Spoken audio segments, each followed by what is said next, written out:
చాలా కాల క్రితం సృష్టికర్త అయిన బ్రహ్మదేవునికి విశ్వం శాంతి కోసం ఒక గొప్ప అశ్వమేధ యాగం చెయ్యాలని నిర్ణయించుకున్నారు. ఈ యాగం పుష్కర్ తీర్థం దగ్గర ప్రారంభమయ్యింది. ప్రతి మహాయజ్ఞంలో పత్ని సమక్షం తప్పనిసరి.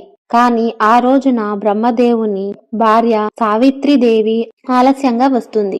సమయం దగ్గర పడుతుంది. యజ్ఞం ప్రారంభమయ్యే ముహూర్తం దాటిపోతుంది.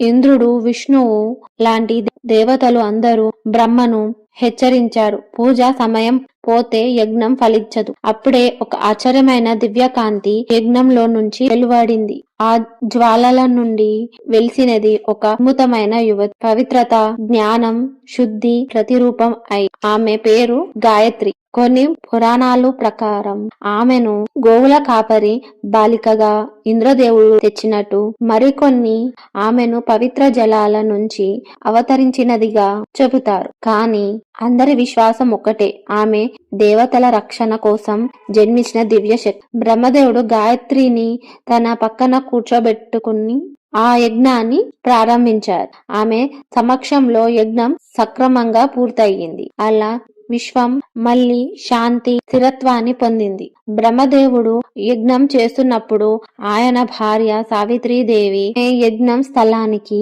చేరుకున్నప్పటికే గాయత్రీదేవి బ్రహ్మ పక్కన కూర్చొని ఉన్నది చూసింది. యజ్ఞం ఆమె లేకుండా పూర్తవడంతో సావిత్రికి చాలా కోపం వచ్చింది. నా స్థానంలో ఇంకొకరిని కూర్చోబెట్టావా?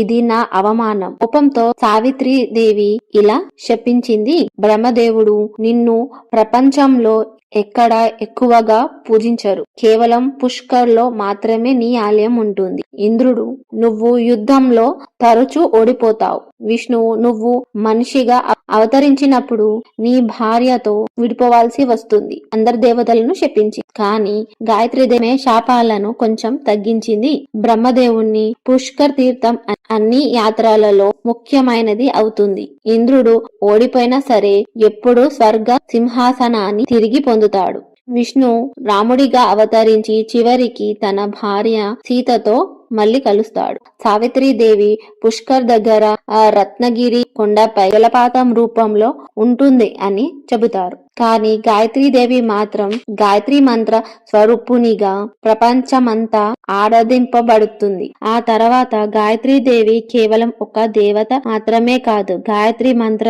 రూపం అని అందరూ గ్రహించారు. ఆ మంత్రం సూర్యుడికి అంకితమైనది. చీకటి తొలగించే జ్ఞానశక్తి. గాయత్రీదేవి శాశ్వతంగా ఆ మంత్ర స్వరూపంగా నిలిచిపోయింది.